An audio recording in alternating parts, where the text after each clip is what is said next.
Tired of Temu's minimum order requirement stopping you from grabbing just that one little thing you need?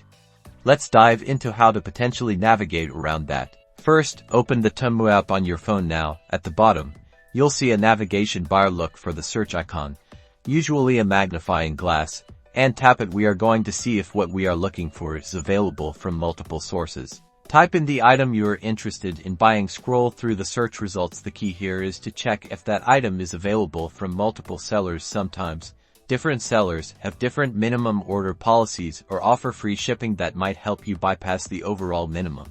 Let's say you find a product you like from a seller with lower or no minimums. Added to your cart. Now, here's a trick. If you still aren't meeting the overall minimum, consider adding other low-cost items to your cart. Things you might need anyway, like socks, small accessories, or inexpensive household items. Think of it as stocking up strategically to reach the threshold. Always check for available coupons. Temu frequently offers coupons that can reduce your order total. Sometimes, even a small coupon can help you meet the minimum spending requirement. And that's it. While Temu doesn't offer a direct way to change the minimum order, these strategies can help you work around it. Happy shopping! Don't forget to like and subscribe for more Temu tips and tricks.